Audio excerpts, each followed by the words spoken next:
a member of Thomas Devaney Lodge 928, and also a member of Ted Adams Lodge of Research. And on my immediate right, Worshipful Brother John Bizak, past master of Lexington Lodge number 1, and a member and fellow of William O. Ware Lodge of Research and the author of numerous books on Freemasonry. The Grand Master's asked me to take care of just a couple of housekeeping matters, so I do have a couple of very brief announcements. The first of which is this. By now, all lodges should have reported their officers for calendar year 2020, and if any lodge has not reported their officers to the Office of the Grand Secretary, please do so as quickly as possible. The Grand Master has also asked me to remind you that proficiencies of candidates who are seeking to advance to the next degree should be returned at a stated meeting. The other housekeeping matter that I'll mention is that unlike previous years, we'd like for you to hold questions to the very end of the presentation, and we'll address your questions at the end. I'd like to take a moment and thank our Grand Master, Most Worshipful Brother Laird, for granting your Committee on Masonic Education the latitude to present the program that we've prepared for you. Our program today is going to be a little bit of a different one than what you've seen in the past. Our Grand Master frequently uses a phrase that's attributed to Albert Einstein, and there we go. Doing the same thing over and over again and expecting different results is the definition of insanity. So what you're going to see today is a little bit different than what we have seen in the past. The program is going to be different in format and also in substance. I suspect that some of the information that you're going to be presented with today, you're going to be encountering for the first time. And we ask that you listen with an open mind and remember that the information being presented is history, substantiated by fact. Some of the information which we will present is not particularly flattering to Freemasonry or to Freemasons. And I want to take great pains at this point to point out that no part of this presentation is delivered in any intent to embarrass, offend, or belittle any Mason, any lodge, or any Grand Lodge. When our brother Gerald Ford was inaugurated as president on August the 9th of 1974 at the conclusion of the Watergate scandal, President Ford in his address said, "This is not a time for an inaugural speech, but it's time for a little straight talk among friends." And that's our purpose here today, brothers. It's time for a little straight talk among Masonic brothers. As Freemasons, and especially as Kentucky Freemasons, we continue to repeat the same behaviors and implement the same programs with little variation, and the results should be obvious to all of us. An alarmingly shrinking craft, a membership in general that is disengaged from the practice of Freemasonry. If you've been involved in Kentucky Freemasonry for any period of time, these facts come as no surprise. History teaches us not only who we are, but why we are the way we are. And the presentation that we've prepared for you today is called Engaging Our Brethren, the Foundation to the Future.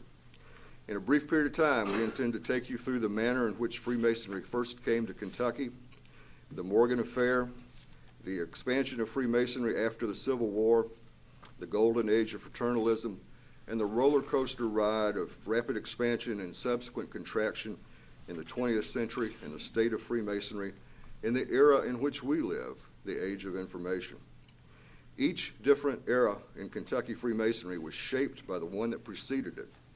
And hopefully by the end of this program, you'll have an idea that the path Kentucky Freemasonry followed leading us to where we are today explains to a great deal why we are the way we are today.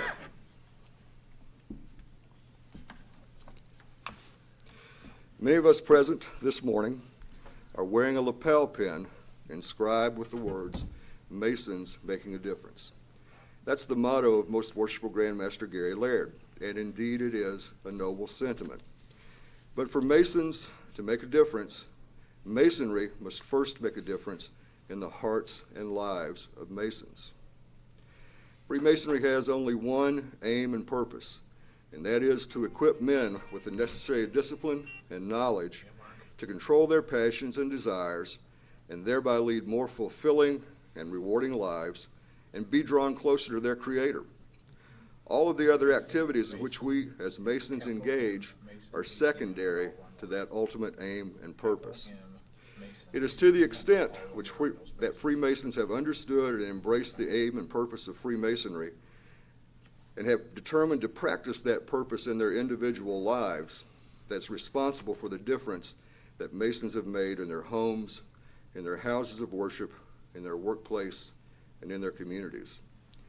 Over the past 220 years, the extent to which Masonry has made a difference in us, individually and collectively, and the corresponding manner in which we have made a difference in the world around us, has defined us and has, without any doubt, led us to where we are in the year 2020. We'll begin by examining how Freemasonry came to Kentucky and the founding of our Grand Lodge. And for that portion of our presentation, I now turn the program over to Worshipful Brother John Bizak, past master of Lexington Lodge No. 1. Brother John. Good morning, brethren. History is never uncomplicated. This is perhaps the reason so much of it is either misunderstood or frequently misinterpreted, and it's often revised by those who only look at events and don't take time to explore how the event itself, as well as what was happening before the events, affected and shaped the history of those events.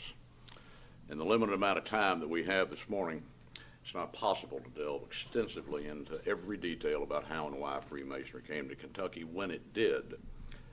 Freemasonry would have eventually spread to Kentucky, of course, but when it came in 1788, there were more reasons behind it than what our traditional story has told us. We learn from the 12 pages of the first meeting of the Grand Lodge of Kentucky in 1800. We learn who was there, what was done, and the first official documentation about how the lodge was formed. What it does not tell us is what took place in the preceding 12 years before that first meeting. That story's been published many times, and it's become the traditional version, but it was not the complete story. In 2013, a book was written in 1913 that we discovered about Freemasonry. It was not known to exist and was rediscovered in the libraries at the University of Kentucky. There are 1,000 copies of it made, but on today, only 3 exist, and only 1 in the hands of a Mason. And we find the traditional version of how Freemasonry came to Kentucky in that book, but we also find the name of a previously unknown founding member of the first lodge chartered in Kentucky. That name was not familiar, and it did not appear in any subsequent records. So an extensive search for more information about the man uncovered surprising details that were not found in the annual proceeding, or the 5 books that were published since 1859 about the traditional story of how Kentucky Freemasonry began. Now, the long-standing traditional story is that men who were veterans of the American Revolution, pioneers who were settling in central and western Kentucky, who were Freemasons before they arrived in Kentucky, missed their lodge. They wanted something closer than the 300 miles they had to travel to attend lodge. Safe travel routes and that distance, of course, prevented it. Grand Lodge of Virginia had jurisdiction over the territory of Kentucky because at the time Kentucky was just a county of Virginia, had not yet become a state. So there was a lodge chartered in Lexington at the request of Lexington area Masons to form that lodge, and the Grand Lodge of Virginia acknowledged that and granted it. The traditional version was known by most all of the Masons in the first 150 years. But until 2013, we didn't know that one key person who was involved in virtually every organization that was developed in central Kentucky for a period of about 9 years was also involved in being the charter member of the First Lodge.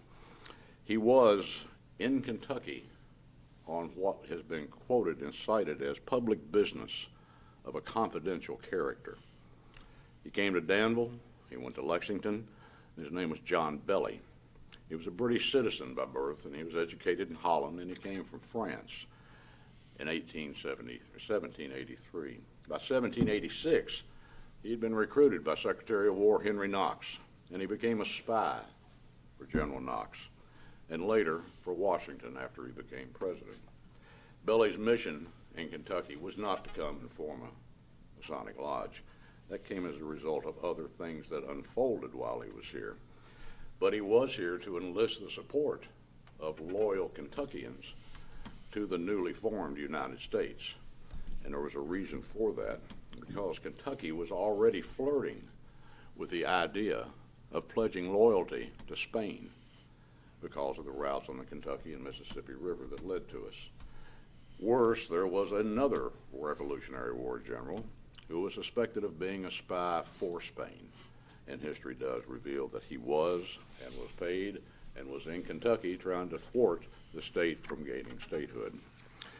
We know, of course,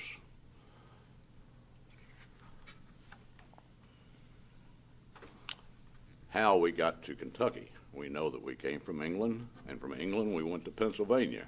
From Pennsylvania, it went to Virginia, and from Virginia, Freemasonry came to Kentucky. What we may not all realize is the proliferation of Freemasonry from Kentucky into virtually all states in the South and many states in the West was a result of the formation of the Grand Lodge of Kentucky.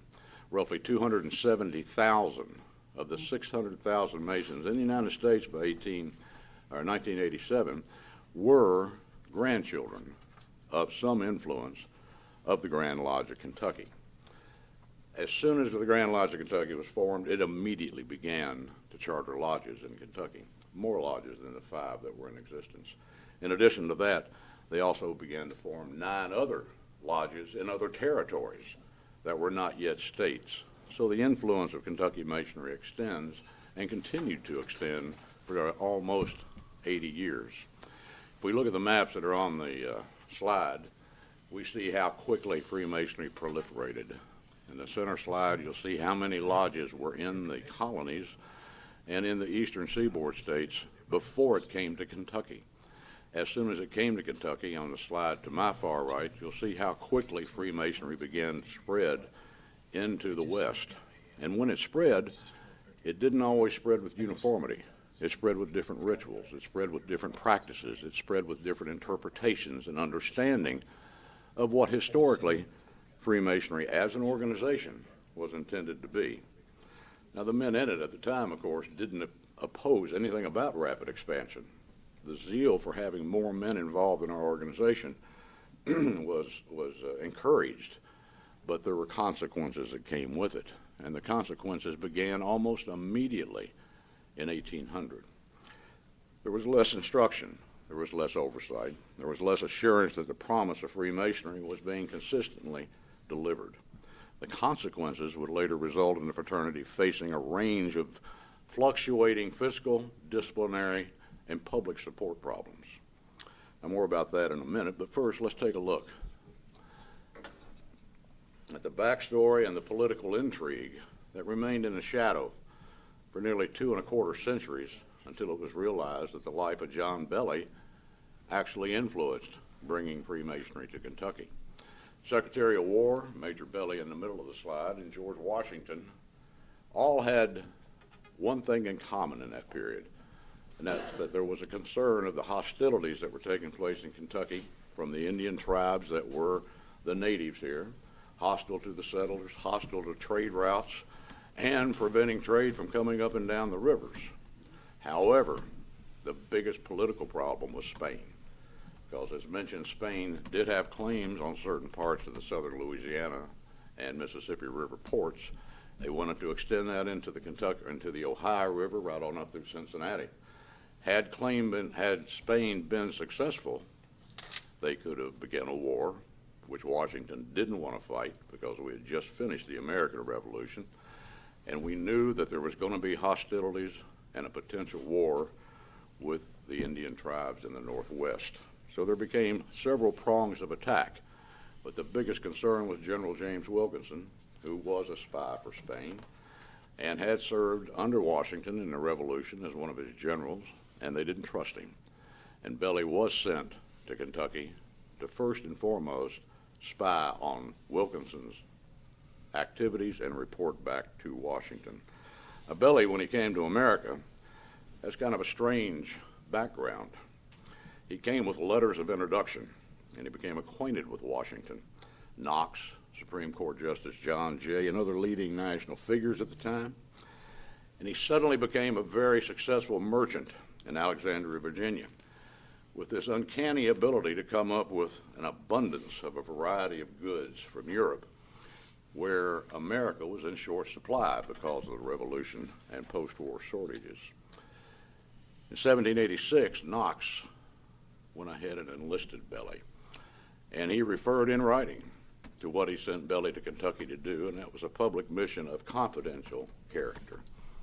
Now, Belly remained in that position until 1798, and then he left Kentucky, and he went to Ohio, and he founded the town of Portsmouth, Alexandria, Osceola County, about 50 miles northeast of Maysville, Kentucky. And we find that Belly was involved in virtually every political and community event that ultimately led to the defeat of the movement by Spain, and Kentucky ultimately gaining statehood. And the threat of Spain subsided. But his original mission was to spy on Wilkinson, access to the level of support of Wilkinson and the Spanish movement, report that movement on how the progress was moving toward statehood for Kentucky, and assist in the preparation of fortifications and organizing supply lines for the anticipated Indian Wars. He did all of this in 12 years. And in the meantime, he organized and assisted other Masons in getting a petition to the Grand Lodge of Virginia in the 11th hour at a November Grand Lodge meeting, and getting a petition granted and a charter issued to Lexington Lodge number 25. His supply lines that he created in his fortifications on up through Ohio assisted General Anthony Wayne in his legion taking command of the Northwest, defeating the Indian tribes, and in the final battle of Fallen Timbers. Now, 1795, by that time and after that battle, Kentucky Freemasonry was growing. There's 5 lodges that have been chartered already by the Grand Lodge of Virginia, and Kentucky continued to charter lodges with as much rapidity as they could. In 1799, Samuel Postlethwaite, who was master of Lexington Lodge number 25, wrote a letter to the Grand Lodge of Virginia, to the Grand Master, asking permission to form a Grand Lodge from the 5 lodges in Kentucky. It has to be assumed that that permission was given, of course, but there is no record in our archives or Virginia of the approval. The 5 lodges at the time are noted over on my right-hand side of the slide. Lexington, Paris, Georgetown, Hiram, and at the time Solomon Lodge, which is now Abraham's Lodge, were all chartered by Virginia originally. At the top of the slide, you'll see the very first building the Grand Lodge met in, which was a log cabin that was gifted to Lexington Lodge 1, and it was the only building at the time in Lexington where Masons could meet. They met in that till 1796. Then they built another one at the cost of $2,250. And that was the largest brick building in Lexington. And that's where the Grand Lodge first came together in September of 1800. And that's where they drafted the letter to all other lodges in the United States at the time saying Kentucky was forming a Grand Lodge. On the 8th day of October, they came back. And at that time, they elected their first Grand Lodge. They stayed in Lexington in the next 2 buildings right on up to the 1834 when they moved to Louisville. And they assisted in the construction of the 1824 building in Lexington, which then cost $21,000, and in today's money is close to $500,000. So you can see how successful Freemasonry was, what it was thought of, and how much money was in Freemasonry at the time in this state. Now, American Freemasonry, you'll look over on the left-hand side of the slide, you'll also see the only return that shows any masonry occurring in Kentucky in official records. That's the only return from Lexington number 1, or number 25 at the time in 1799. It's in Virginia's library. All records for the lodges are gone. We have nothing except letters and newspaper articles. So we have to glean our information from those, not our official records. When the Grand Lodge first met, they adopted the seal that was used by number 1 or number 25 at the time, and they kept that seal, which is the black and white ones you see at the bottom of your slide. American Freemasonry had kept pace with the growth of the United States for almost 100 years before as it was introduced into the colonies. And many of the members rendered conspicuous service to the country and their respective communities and their states. There were thousands of men throughout the United States who had benefited from the fraternity. But the fraternity was still in its infant stage. But by 1826, it had grown into what is estimated to size 100,000 members nationwide, 26 grand lodges with 3,000 constituent lodges, and the Freemasonry had demonstrated the patriotism and the devotion to the best interest of and welfare of mankind, which gave them tremendous support throughout the United States. But then came William Morgan. On a chilly evening, September 11, 1826, upstate New York near Batavia, William Morgan was abducted forcibly by Masons. They were attempting to prevent him from publishing an exposure of Freemasonry and the relatively new Royal Arch degrees. Morgan was never again seen alive, and over the next few years, there were 20 grand juries impaneled, 54 Masons indicted, 15 trials, 39 trials ensued, resulting in 10 convictions related to the abduction. The event became known as the Morgan Affair, but the event did not start the anti-Masonic hysteria that was going on in America at the time. It merely threw fuel on the already burning fire. It involved Andrew Jackson, William Wirt, John Adams, and a host of other people, including, in the end, by 1883, our own former past Grand Master Rob Morris. The hysteria surrounding the anti-Masonic movement is important to understand because it is a turning point in American Freemasonry, and Morgan punctuated it. In the early 20s, the hysteria peaked. Masons were barred from serving from public officials. They were barred from juries. They were barred as clergy. Clergy were dismissed from their churches if they were also Freemasons. Ministers who were Masons were forbidden to preach. Lodges were burnt. Parades, cornerstone layings, virtually disappeared. Masonry was accused of being taken in place of church by the public. These threats called these religious denominations to continue to turn away from the order, and Masonic ministers who had renounced the institution began to preach against it. Women resolved that their daughters should not be allowed to marry Masons and persuaded their husbands to withdraw from the order. And the Masonic order was declared sacrilegious, anti-religious, and undemocratic. By 1832, there were 141 newspapers in the United States exclusively considered anti-Masonic. Some were even started during that period with the express purpose of anti-Masonic sentiments.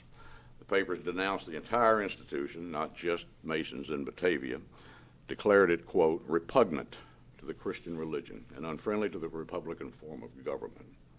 Now, Freemasonry, for 15 years, was shaken to its foundation by anti-Masonic sentiment and the publicity and ravaging effects of the Morgan abduction and his disappearance. What it resulted in was this. From 1826 to 1840, that 100,000 mark of Masons dropped to 40,000. 6 of every 10 Masons left their lodges.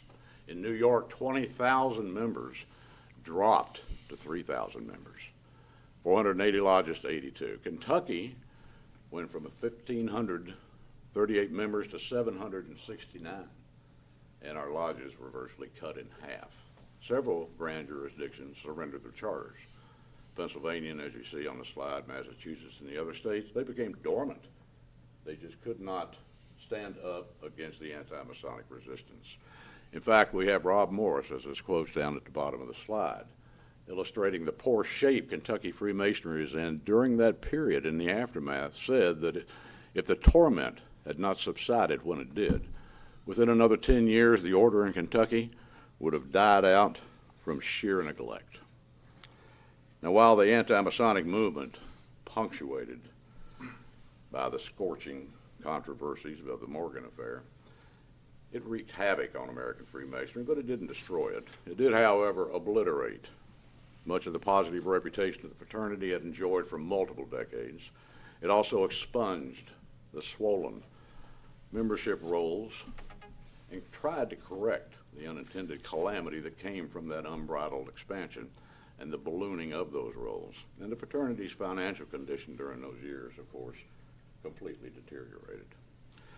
In 1839, just as the anti-Masonic hysteria was starting to subside somewhat, the Grand Lodge of Alabama set off a series of events that culminated in what's become best known as the Baltimore Convention.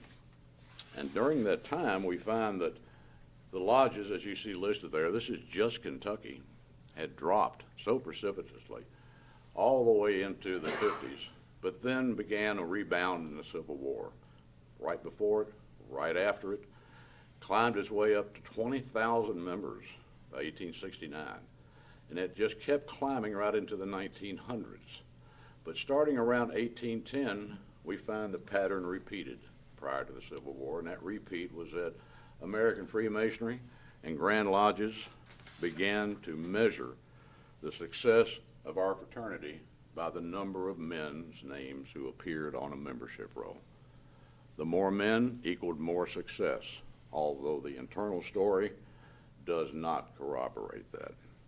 When we begin to look at the Baltimore Convention, we find that Alabama voted to have an invitation go out to all Grand Lodges, all 24 of them at the time, come to Washington. Let's see if we can get something going again to revitalize our craft. Well, only 10 lodges showed up, and they decided that wasn't enough, so they set up another meeting to occur in Baltimore in 1843. Kentucky did not participate in any of these meetings. What we do find, it was held in the Grand Lodge of Maryland, and the Baltimore Convention had some very specific things they wanted to accomplish. They wanted to try to create a general uniform ritual, and they did come up with something, but it really was never adopted, and it spread rapidly and was watered down by the time it got to Grand Lodges. We carry dues cards today because of the Baltimore Convention. That was decided as a good form of identification. The due guard of the second and third degrees were changed to conform to that of the first degree. And they changed the entire concept of the immovable jewels of the lodge and turned it into the square, level, and plumb. Now, none of these recommendations were mandatory, but most Grand Lodges in the United States adopted them. Perhaps the most innocuous of all the 5 recommendations that came out of the Baltimore Convention is the one that was made in the 11th hour by the Grand Lodge of Missouri. And their thinking behind the recommendation was that opening and doing business on the entered apprentice degree was somehow an impropriety, although that was what had been practiced throughout the world since the beginning of organized Freemasonry. Now, considering what William Morgan was thought to have been a Cowan, and that coupled with the fact that many men at the time were trying to get some form of Masonic relief from lodges and were Cowans and pretending to be Masons, this appeared to be a good idea. You just didn't let them into the lodge because you did everything on the master's degree, so they couldn't come and claim they were an entered apprentice or a fellow craft. It was clearly thought to be a good idea at the time because it was voted for, and only New York voted against it. But unlike other jurisdictions, Kentucky was very slow to adopt that rule or that unbinding recommendation. It was in 1851 when a resolution at the 52nd Annual Communication was made. If we can go back to the slide, you'll see an image of Dempsey Carroll, who was a past master of Confidence Lodge in Maysville, Kentucky. He made the resolution, and it was held over. Then in 1854, it suddenly came out of nowhere and shows up in our proceedings as another resolution based on Dempsey's.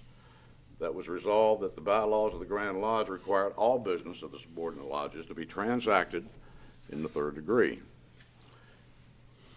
This carried and continues to be in effect today, of course.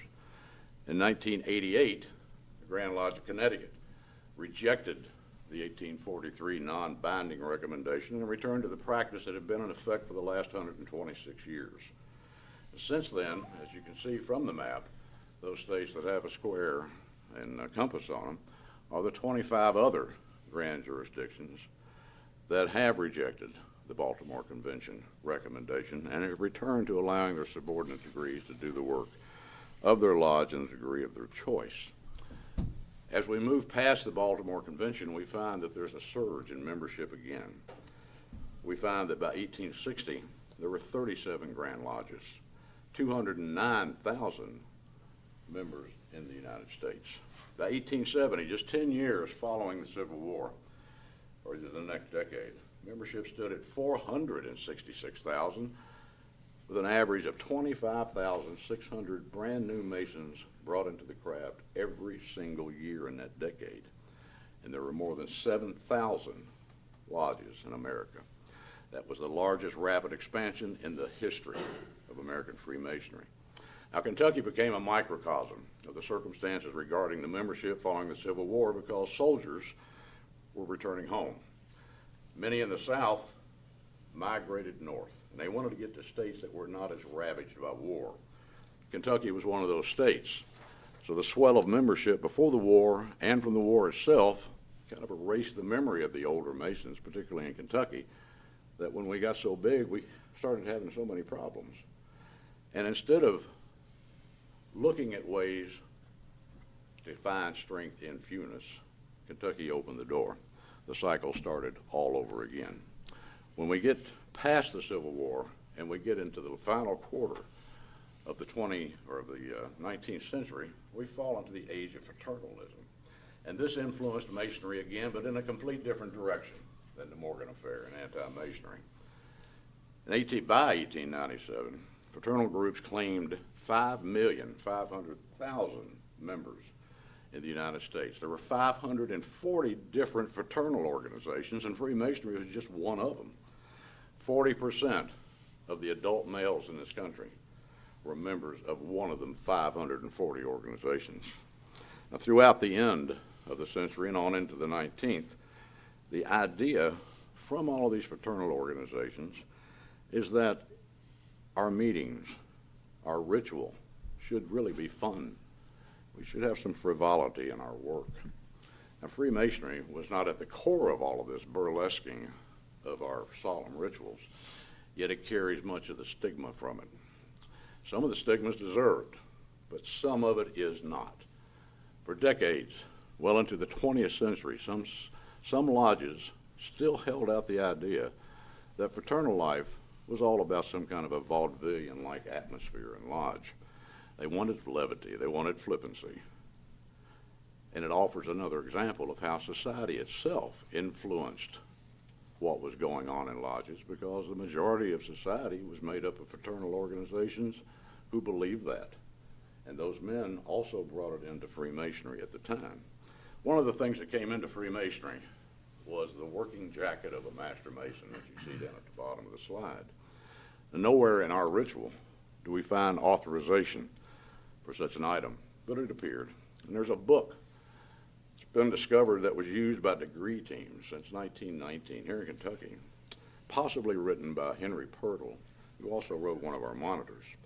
And that degree team booklet does talk about the working jacket of a master mason. However, it doesn't explain how it's to be used.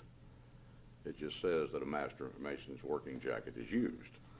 Now, the age of fraternalism and the influence on Freemasonry brought it closer to looking like just another one of the fraternal organizations. And there was a very difficult time distinguishing between ours and others for quite a period of time. Well, the frivolity that crept into our work didn't vanish with time. So in 1975, we find this. We find the Kentucky Constitution, section 143 at the time appears on page 24 under the title of degrees. And the one section to read there is that the Grand Lodge forbids any unnecessary levity, roughness, horseplay, talking, audible laughter, or any other noise which could distract the attention of the candidate. Failure to comply with this provision or any action by any officer or member in violation or inconsistent with this provision shall constitute grounds for Masonic discipline.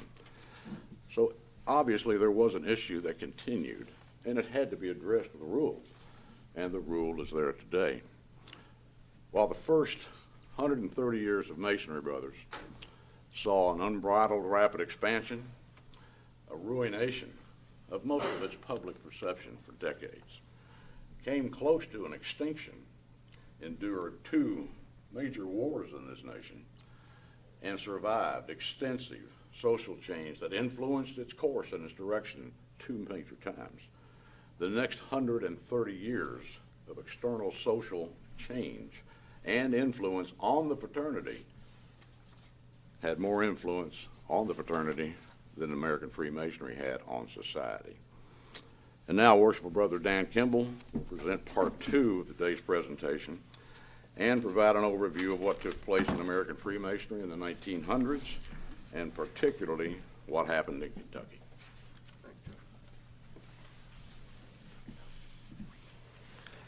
Thank you, Worshipful Brother Bizak. Before we move into our examination of 20th century Freemasonry, I'd like to let everyone know that Worshipful Brother Bizak is the author of a very fine book called How and Why Freemasonry Came to Kentucky. See if we can get our cover up here. There we go.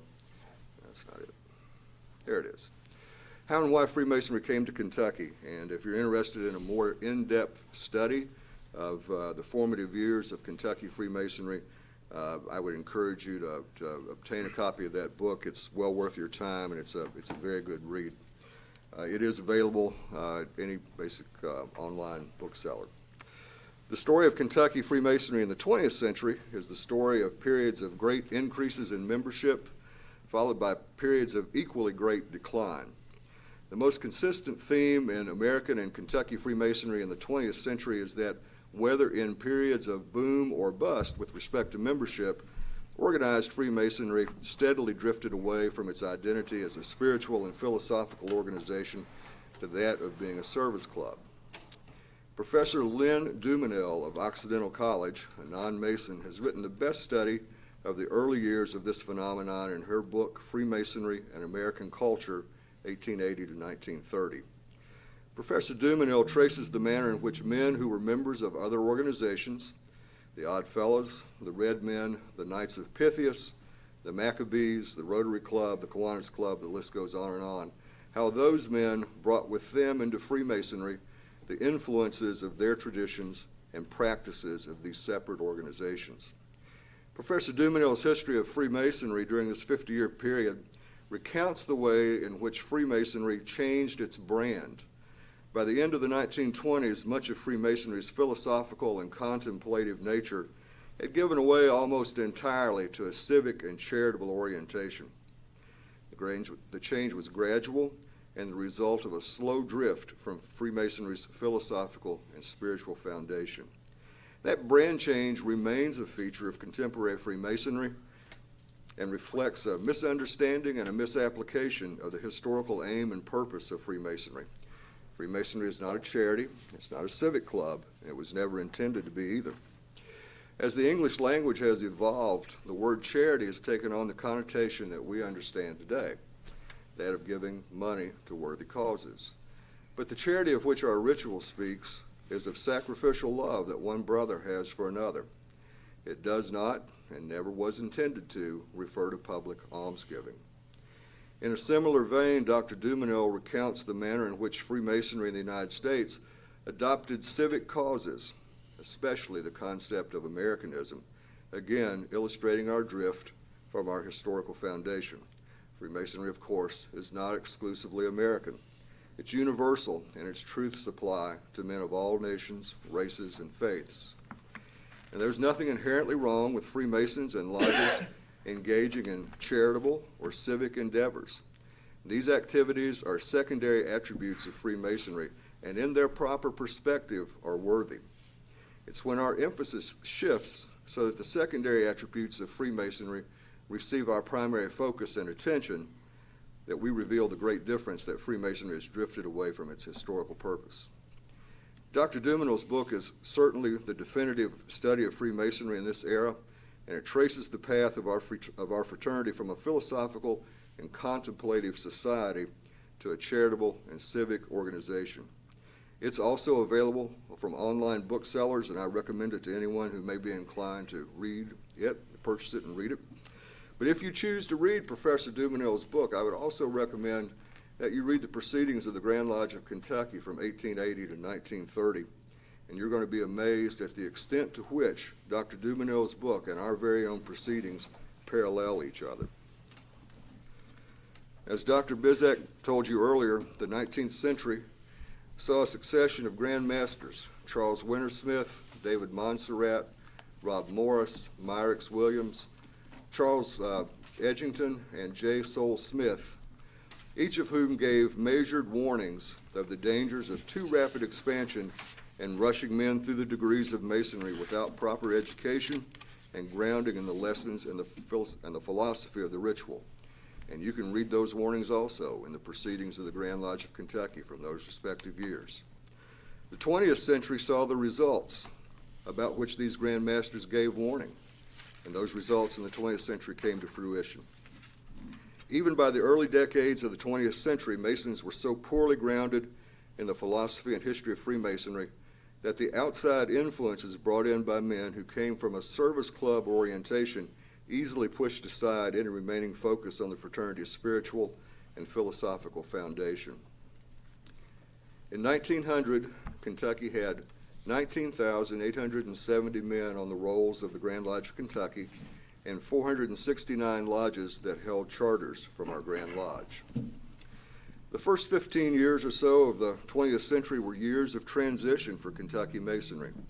Our longtime Grand Secretary, H.B. Grant, died in 1912 and left a vacancy that he had held in that position since 1887. Masonic leaders who would go on to have legendary careers served as Grand Master. Men such as John Henry Cowles, who served 1909 to 1910, and Orius Ware, who served from 1913 to 1914. Most Worshipful John Henry Cowles, of course, is well known for his service to Scottish Rite Masonry, and Most Worshipful Orius Ware was legendary for his knowledge of Kentucky Masonic law and jurisprudence. In 1914, war broke out in Europe, and the conflict that would come to be known as the Great War, or as we now know it, World War I, was on the minds of American leaders as we debated the extent to which the United States should be involved in the fighting, if at all.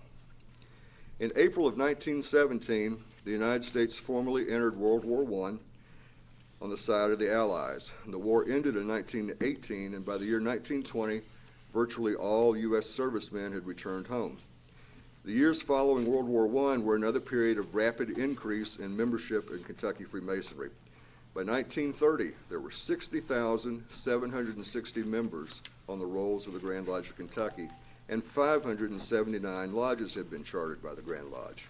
In 30 years, from 1900 to 1930, the number of men on the rolls of Kentucky lodges had tripled. It was in the 1920s that the Masonic Service Association of North America began to track membership statistics, which institutionalized the notion that the success of Freemasonry could be measured by the number of names on membership rolls. Masonic scholars such as Herbert Hungerford, writing in the Builder magazine in 1929, said the following: "Statistics of membership give a somewhat superficial test of an institution's condition. Members there must be, but without knowing the quality, little of value can be deduced from the quantity. Masonry has, in the past, attained a high reputation in the world, but this reputation was not in the least founded on the number of men who were Masons, but on their character.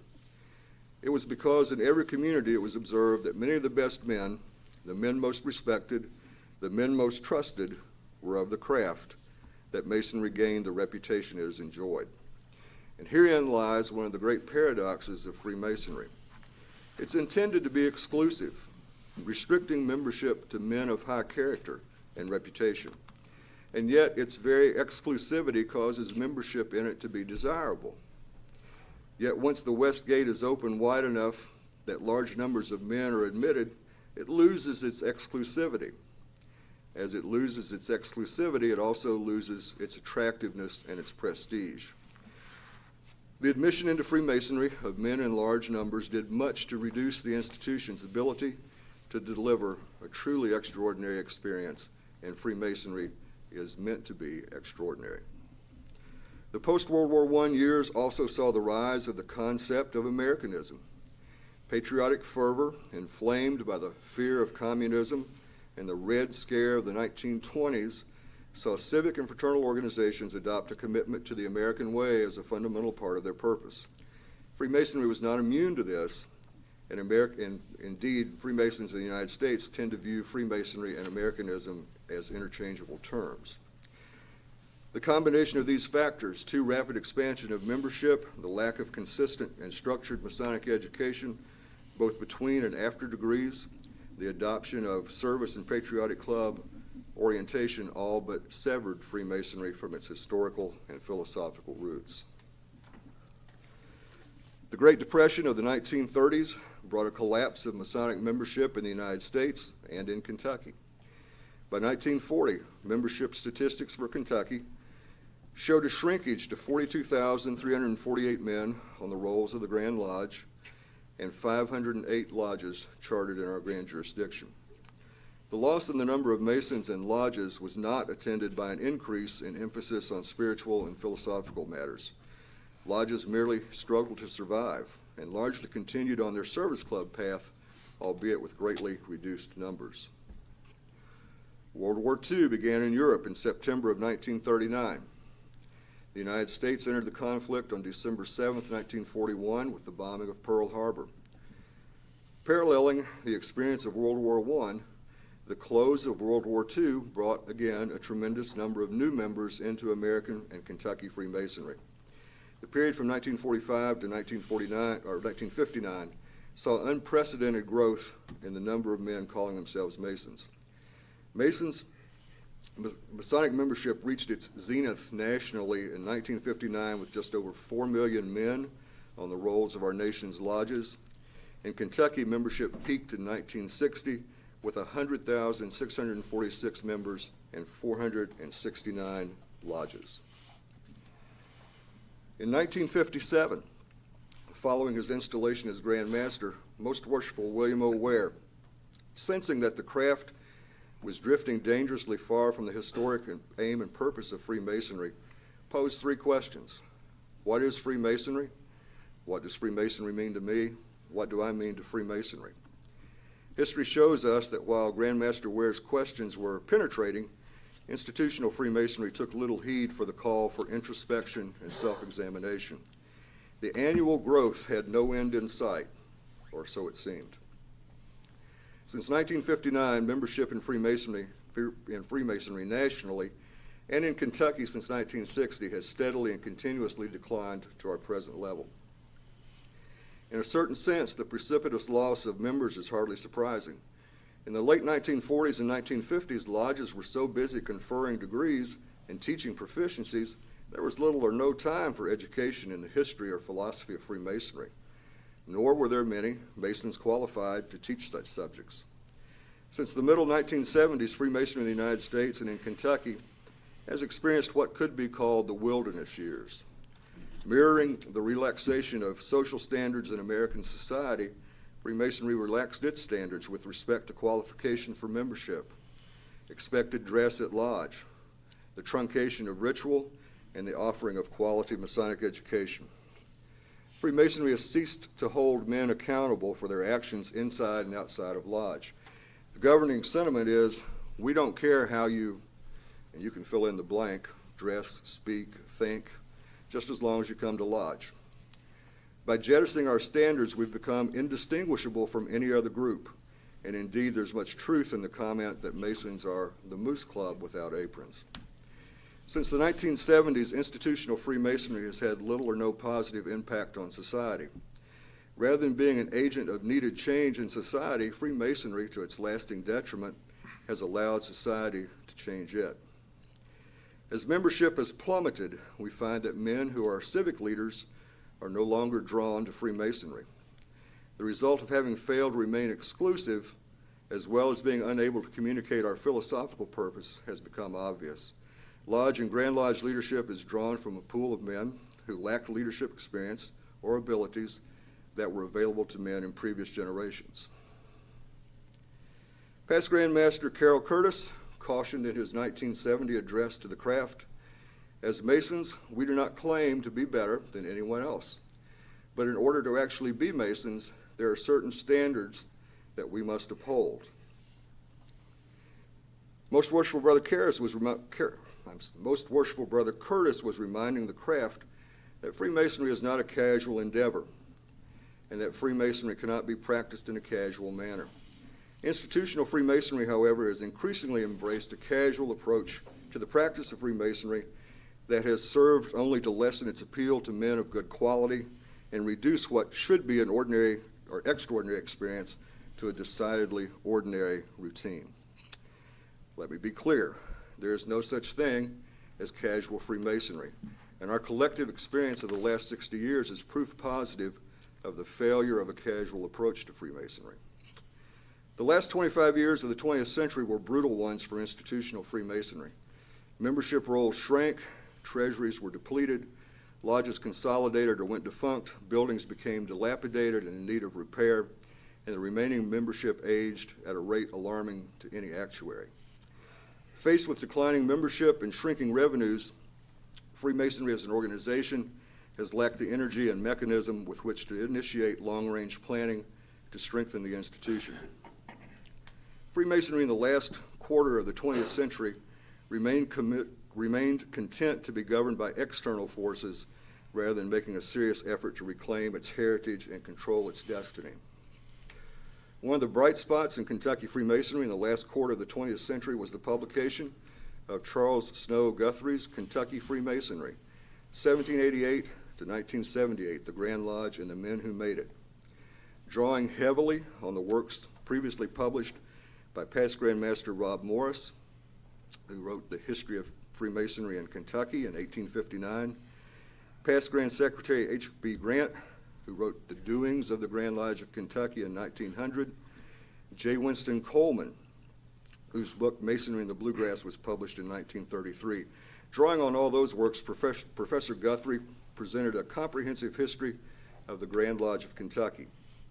Although offering little in the way of analysis, Professor Guthrie's book is a fine chronological study of the events and personalities that changed the course of our Grand Lodge in its first 200 years.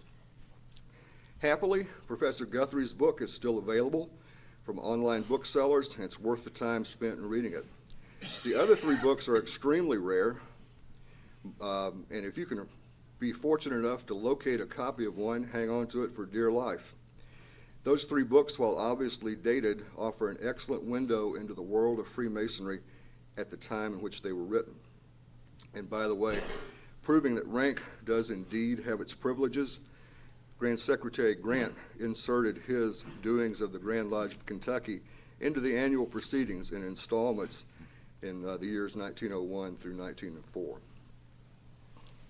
By the year 2000, Kentucky Freemasonry had experienced a 40% decrease in membership from its zenith in 1960. The rolls of Kentucky Freemasonry in 2000 showed 59,979 members in 438 lodges. The closing years of the 20th century witnessed the beginning of a movement towards traditional observance, best practices, or observant lodges. Tired of the monotonous reading of minutes, the payment of bills, and arguing about how many cases of cod to buy for the next fish fry, men in many different lodges who were seekers began to search for the historical aim and purpose of Freemasonry and to acquaint themselves with the writings of Robert Gould, Henry Coyle, H.L. Haywood, Joseph Fort Newton, W.O. Wilmshurst, and other noted Masonic scholars. These men were and remain a decidedly small minority among the craft, but their influence can be felt in their individual lodges. Although by the end of the 20th century, institutional Freemasonry had strayed from its historic aim and purpose, and while it was largely unmoored from its spiritual and philosophical foundation, Freemasonry itself remains unchanged. Freemasonry, practiced as it was intended, retains its tremendous power to enlighten men and transform lives. And herein is our cause for optimism. Freemasonry offers just as much promise to the men of the 21st century as it did to men of the 18th century. It's our response to that promise that will determine whether or not we will see such promise realized. The 21st century presents a watershed moment in the history of Freemasonry. Will institutional Freemasonry continue to drift, following the path of the Oddfellows and scores of other fraternal organizations whose names are now merely historical curiosities?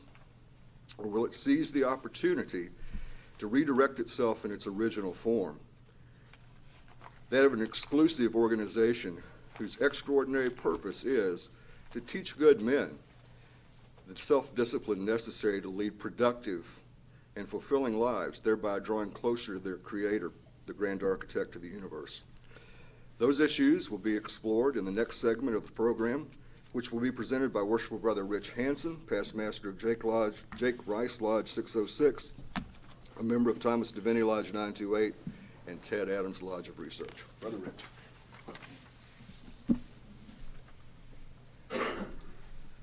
Thank you, Brother Dan.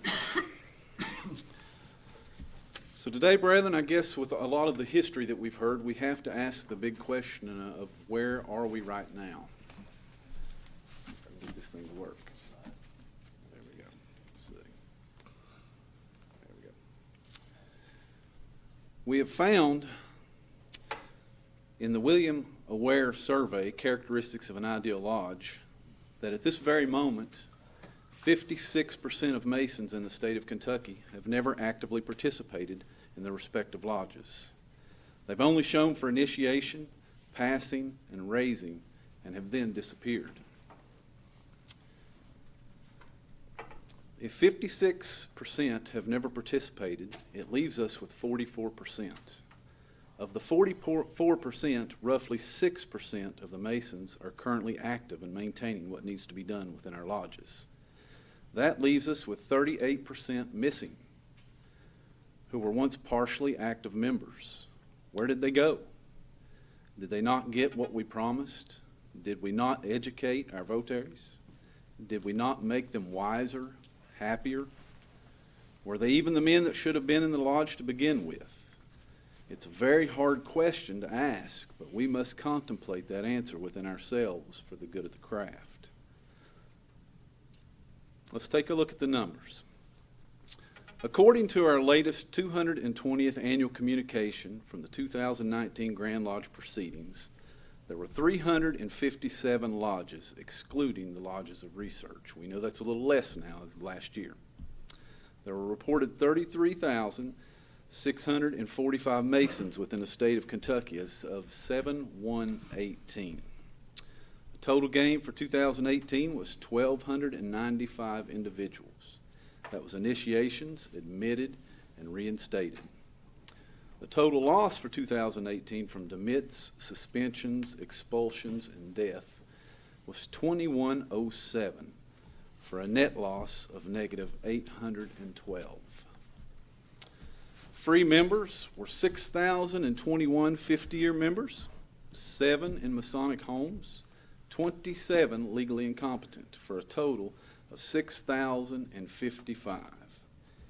At a Grand Lodge assessment rate of $2,750 times that 6,055, brethren, that's $166,512 in forfeited revenue annually.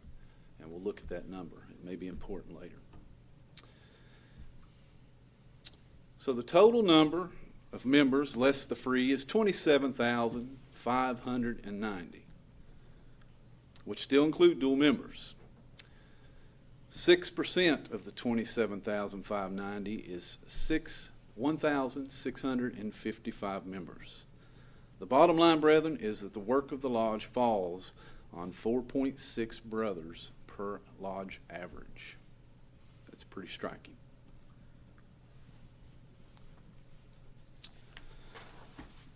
The downward trend in Freemasonry, my brethren, has been on a steady slope of decline since its peak in 1959.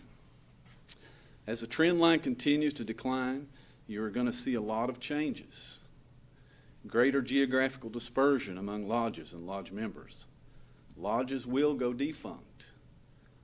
There will be more consolidations. We're seeing that. attendance will more than likely be affected. This is the moment that is important to not stick your head in the sand or remain hoodwinked as we have in the past about the reality of Freemasonry's future. This is when a lot of us love to turn away. This is not the time. This is the time to listen. The current membership numbers illustrate how we cannot possibly bring in and retain more members than we are losing. And what that will lead to in the coming decades is what I am about to show you. In a study done by John Ruark of the Masonic Roundtable, he projects that by 2039, 2040 time frame, with our statistical declination staying its course, our fraternity as we know it will be unsustainable. Brethren, that's 20 years. I pray he isn't correct. And I've talked to him and he prays he's not correct. But we both fear that the numbers are not lying. I'm sure by now most of you are questioning, how 20 years? Let's break it down a little bit. According to recent statistics, the average age of a man's life expectancy in the United States is up to the age of 80. That's a good thing.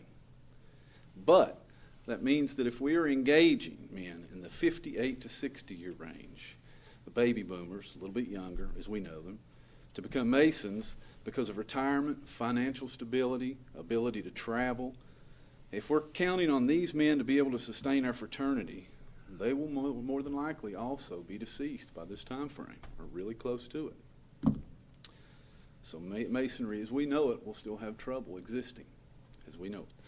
So, it is imperative that we are attempting to engage an age group that can outlive the projected unsustainability of our future.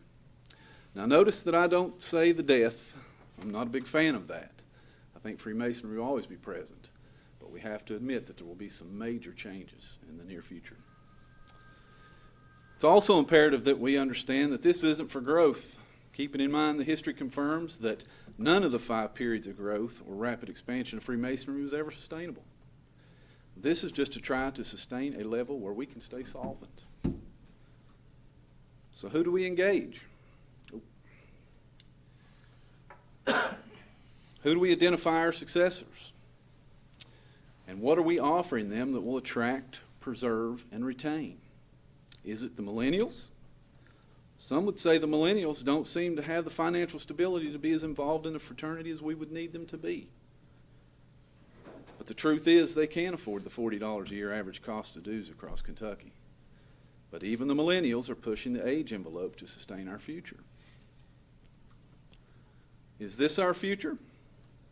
Young men who have been part of respectable organizations as a youth, or ones whose family may have been a Mason, such as a Demolay? Is it the young man who attends functions with his father, and who only wants to wear the fancy aprons and regalia that he sees the Grand Line wearing? Will he even get that chance, brethren? I know this young man, and he's excited to be a part of this fraternity, and I'm excited for him to try to get that chance. Or is this our future? Lodges for sale, boarded up, dilapidated. Brethren, it would only make logical sense to make adjustments while we are still moderately healthy than to have to make emergency changes later. So let's take a little journey. What will lodges and grand lodges look like later in the 21st century? Lodges will consolidate. We've seen several this past year. Lodges will go defunct, which means less attendance, less numbers, less money, and rising costs will ensure this. Less resources for all and downsizing will be inevitable. The Grand Lodge will also have to restructure, downsize. Funds and investments will no longer become passive income, but they will be needed just to survive. Relief given to Masonic brethren and organizations will also become as unsustainable as its membership. Big changes will come, and big changes are coming. Due to less lodges, some of the bigger changes that we may face due to the possible geographical dispersion of the younger members may be longer drives, more money spent, more time away from the family, which will more than likely once again lead to less attendance. You may also see things like virtual lodges springing up in the future from our younger, more technological-driven members. And at this point, we're saying, what? That can't happen, not here in Kentucky. Gentlemen, you won't be here to stop it. And if you don't believe me, you can look at Castle Island Virtual Lodge 190. Castle Island Virtual Lodge 190 has been chartered by the Grand Lodge of Manitoba and is listed in the 2014 list of Masonic lodges. It's already happening, brethren. And Kentucky is an amity with the Grand Lodge of Manitoba. It would be a hard thing for me to understand or to take, but it is happening.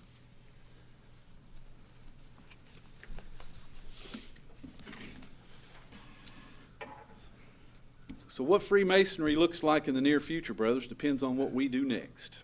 Hopefully by now we have come to terms with the model of Freemasonry in the 20th century has not attracted the number of men we need to sustain growth or even retain our current status quo.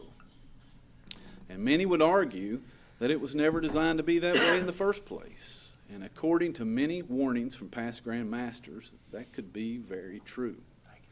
So where does this leave us? The generation of men behind us already are bombarded with free things. They are all well connected through technology and social platforms. They do not desire social meetings. They do not desire minutes and treasury reports, and food will not draw them. They are fast-paced, looking for something genuine. They desire something that challenges them and is worth their time and money. They want to be educated in the mysteries of Masonry. Let us not forget that the majority of millennials and generations below grew up in fatherless homes and secretly desire a bond with good men. But they can be very insecure, anxious, introverted, and all the while having a deep desire for mentorship and connection. But they are easily injured, sensitive, and have high expectation at times. They can be very well read and long for what they've studied online and in Masonic books. The ancient mysteries, esoterics, philosophy, Masonic history, and yes, even becoming something of a bigger part than themselves, a sense of community and belonging. They have never had this. That is their attraction. Are we providing this for them? Or do they just feel like a number when they enter our doors? Is it really all about dues, brethren? Brethren, the majority will not stay if they are not receiving what Freemasonry promises, and our numbers prove it. So what's drawing younger crowds? Let's take a look at that for a minute. Masonicons are doing well. Whether you agree with them or not, they're doing really well. Esotericons are being sold out. Many, almost everyone that I see is sold out. And younger Masons are making festive boards and traditional observance be brought back to the forefront. These are the things that we're longed for, and they're being provided. These young Masons want what they've read about, and they're making it happen. Podcasts and education are being brought once again to the forefront. True brotherhood is being sought for, and younger Masons are making a change. But most lodges are being left behind, whether we want to admit it or not. In conclusion, my brethren, as we have all heard it before, I'll say it again. We do not have an attraction problem to Freemasonry. We have a retention problem in Masonry. We have become ordinary when we were designed to be extraordinary. The mysteries of Freemasonry will continue to attract men of all character, races, and religion. And the only true question we need to be asking ourselves is, why aren't they staying? It's 2020. Do you have a sustainable vision for Freemasonry? That concludes my section. I'm going to turn it back over to Worshipful Brother John Bizak to kind of sum this thing up. I appreciate your time.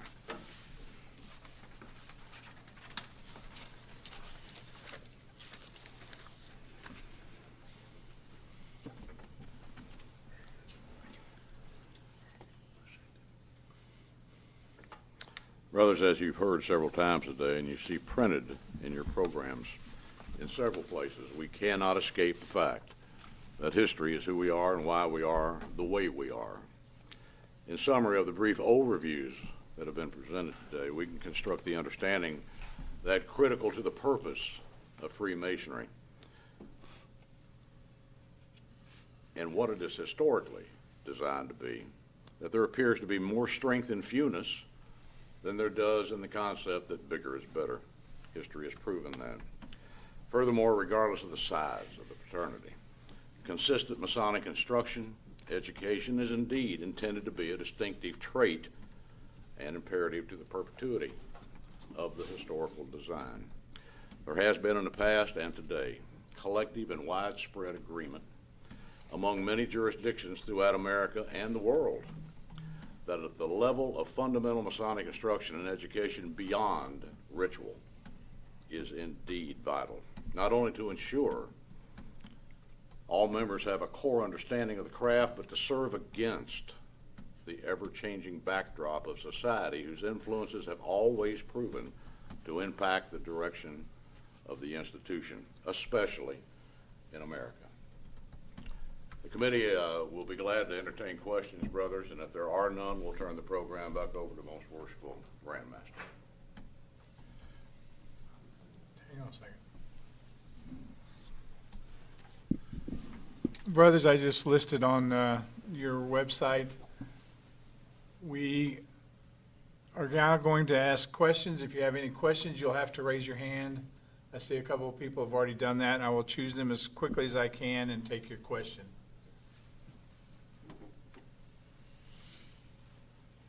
I'm going to do the first two here. From Thomas Harper. His question is, I appreciate the downloadable handout, but we will be able to have access to these informative slides from the three speakers so far used in our lodges. Yes, they will be posted on the website inside the members only section and also in the secretary section for you to download the PowerPoint presentation. And also this PDF that you have as the handout will also be there also. Another question from Travis Wagers. When asking why aren't they staying, would a good example be,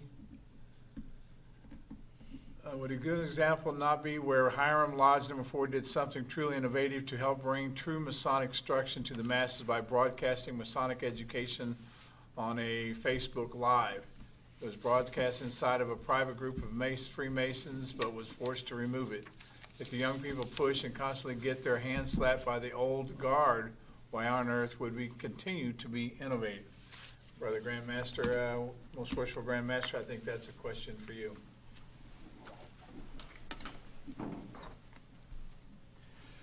I think as Freemasonry, we definitely have to change with the times. My personal opinion is the only thing that shouldn't change in Freemasonry is the ritual. The door is open. We need to make choices. If we don't make choices, we're going to die. So I encourage you to get out and make suggestions in your lodges and present them to Grand Lodge, and let's change the ways, some of the things we do. But like I said before, there's one thing in Masonry that should never change, and that's our ritual. Are there any further questions? Yes, there's one. Will there be a recording available to download of this conference for further educational reach? Yes. Once the company that has helped put this together gives us their copy, we will post it also on the members only section and also in the secretary's portal.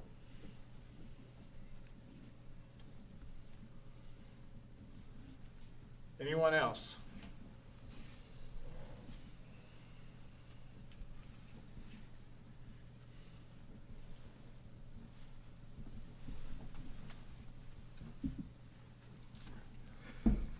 I believe that this will draw it to a close. Brother Dane Kimball, you have a remark before the Grand Master makes any remarks after that. I do. Just, again, back to some housekeeping. What you're looking at now is the schedule for the local Masonic education conferences for 2020.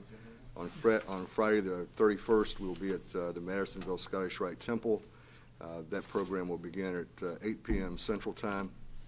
On Saturday, February 1st, at Columbia Lodge 96, for a program that begins at 10 o'clock Central Time. And then also on Saturday, February 1st, at the Louisville Scottish Rite Temple for a program that begins at 4 o'clock Eastern Time. On Friday, February 7th, at Crittenden Dry Ridge Lodge for a program that begins at 7 o'clock Eastern Time. On Saturday, February 8th, at Hazard Lodge for a program beginning at 10 a.m. Eastern Time. And our final program will be also on Saturday, February 8th, for a program at Moorhead Lodge for a program beginning at 3 o'clock Eastern Time. So those will be the on-site presentations for the Education Committee. Again, on behalf of the Committee on Education, I do have a comment here from one other brother. Said he would like to make a comment to all.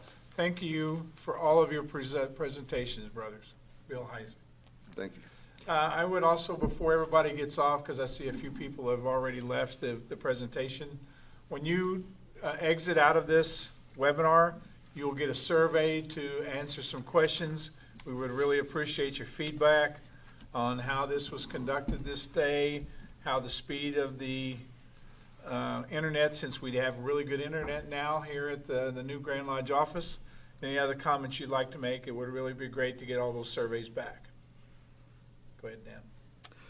On behalf of the Committee on Masonic Education, we would like to thank Most Worshipful Grand Master Laird for the opportunity to serve the Grand Lodge this year, and we appreciate his kindness to us and his latitude in letting us put together a program that we think addresses what are the most obvious and pressing issues that confront Kentucky Freemasonry and indeed American Freemasonry right now.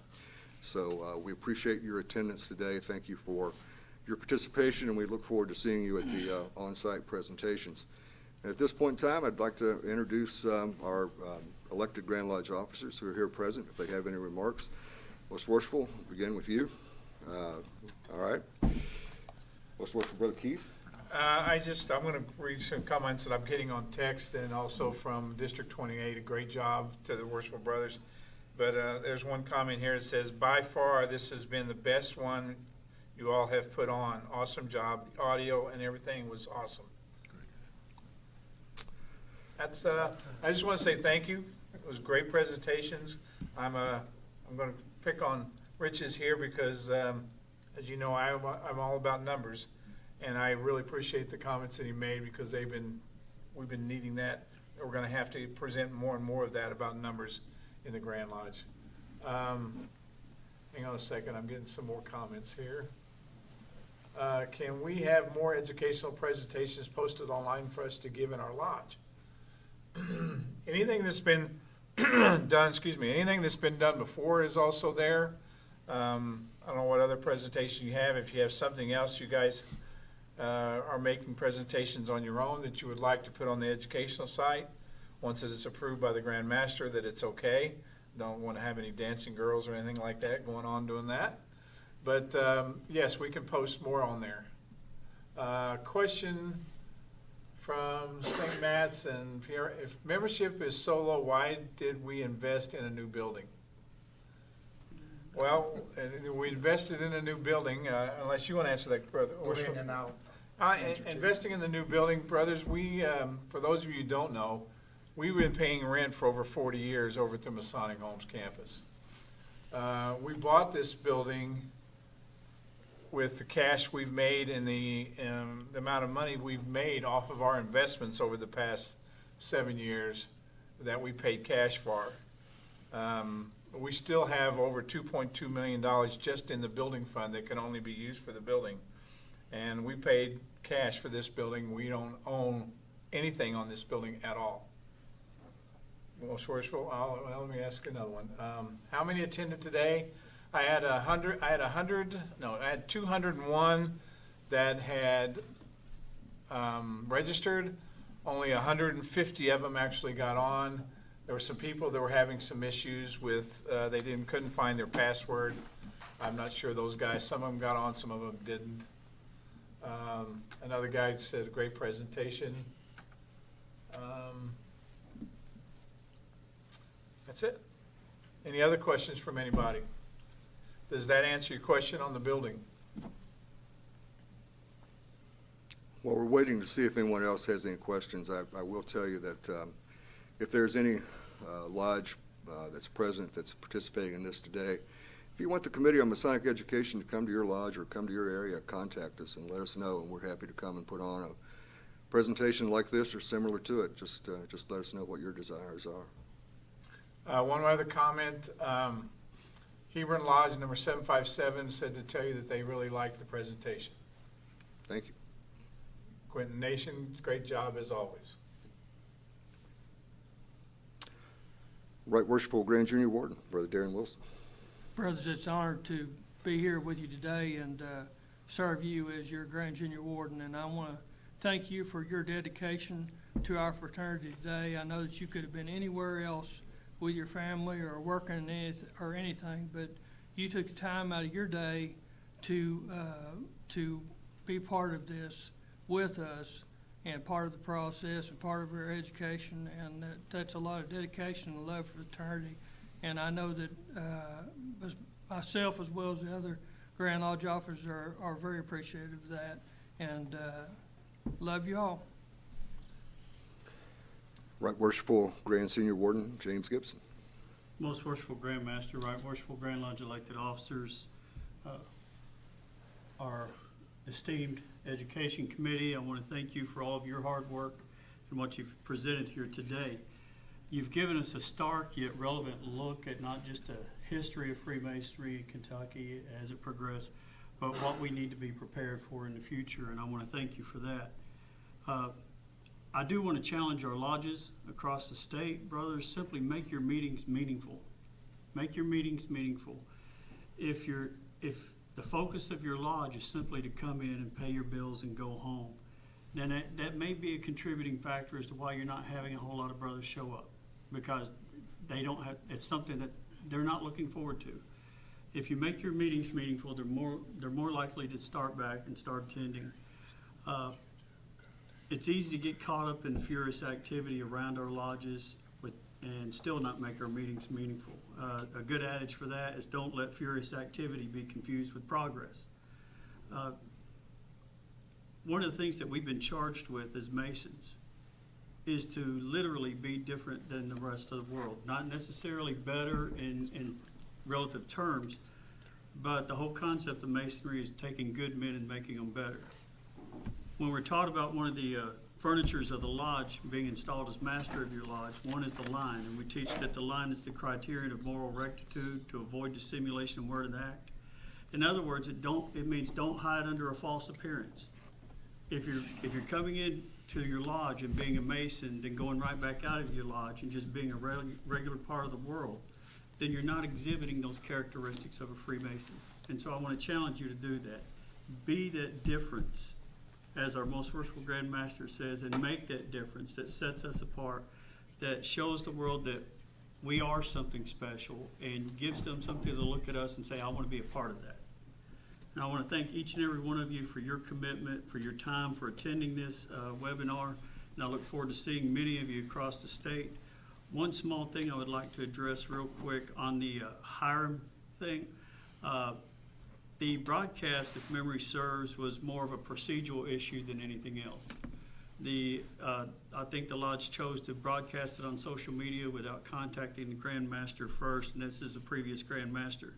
And that's why he made that decision to take it off the air, because it was more of a procedural thing, because he wasn't aware essentially of what the content would be. And so it was nothing as far as trying to oppress communications or anything like that. It's just a procedural issue. So if you're going to do something like that, simply clear it with the Grand Master and make sure that he's aware of what your content is. And that being said, brothers, I love each and every one of you. It's an honor and privilege to serve you as Grand Senior Warden, and if there's anything I could do for you, please don't hesitate to call. Brother Dan, you have one also that says, will the area educational conferences be the same presentation as this? It will be largely the same presentation, yes. Right Worshipful Deputy Grand Master Ernest Jackson. Thank you, Brother Danny. Most worshipful, I'm real pleased with the outcome of what I've heard here today. Each one of these guys gave a real good impression of what we need to try to do. You know, we've been working every day. This Grand Line works every day of trying to figure out what the best avenue to take. And we all work very hard to try to figure this out.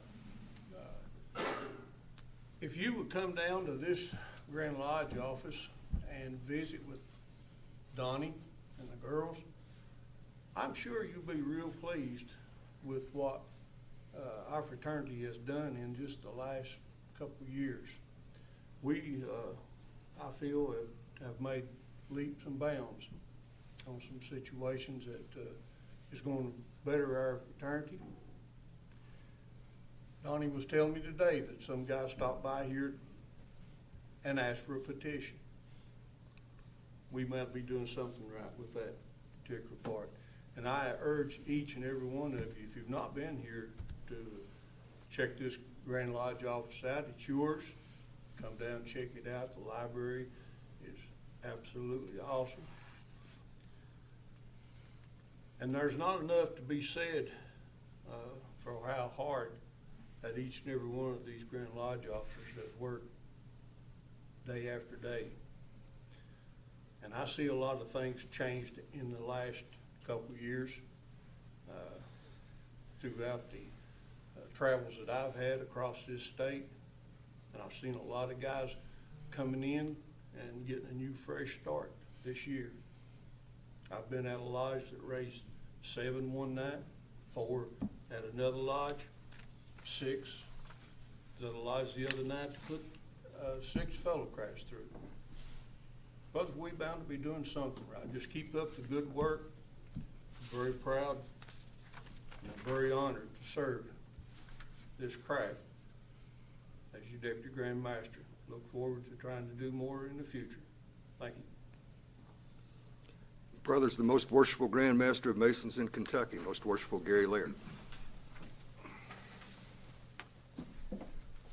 Brothers, I'd like to go back to the question that the brother asked, that why did we buy the new office building? Because of the situation and condition that Freemasonry is in Kentucky. Brothers, it's one of the best decisions we have ever made. It was good for us and it was good for the Masonic homes. Our office building was, I think, the only building that has not been remodeled at the campus at the Masonic homes.